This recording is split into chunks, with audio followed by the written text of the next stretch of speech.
Hi folks, it's Liam here from Lumi AI, and today we're going to talk about inventory rebalancing. Sometimes demand for products can be uniform across a retailer's entire ecosystem. However, that's not always the case.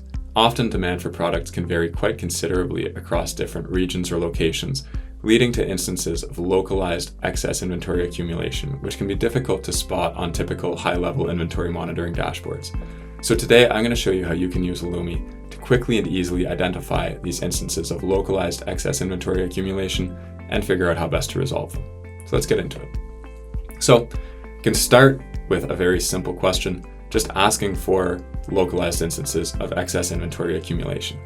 And we can get into how Lumi addresses a question like this. So in particular, how is Lumi going to quantify excess inventory?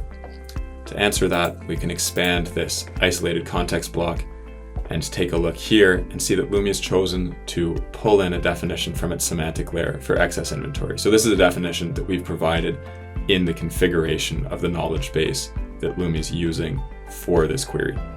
And we can see here that we've defined excess inventory as inventory greater than what we would typically sell in 6 months.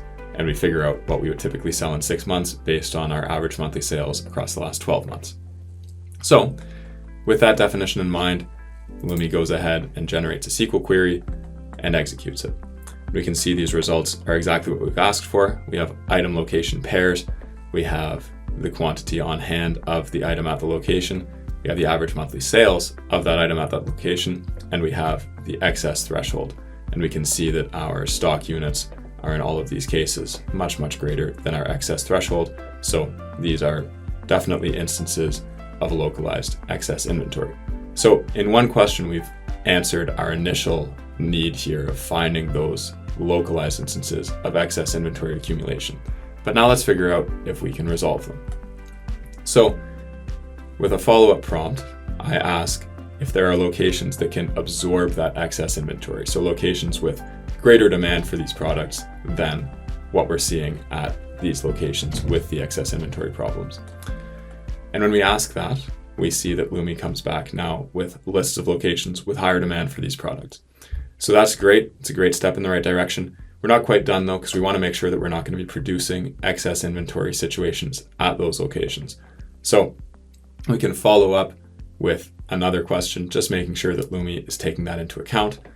And again, Lumi does so. You can see now the results actually include the inventory at the absorbing location.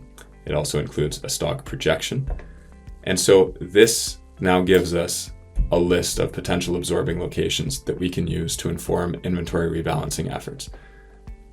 And then just as a final exercise for sort of opportunity sizing, I asked Lumi to roll this table up by the item level to just identify the excess inventory and absorptive capacity for each of these items.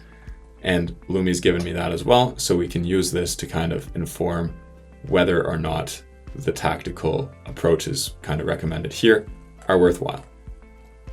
And that's our whole thread. It's produced in a matter of minutes, so very simple, very easy. Thank you for joining me today to talk about inventory rebalancing. I'll see you next time.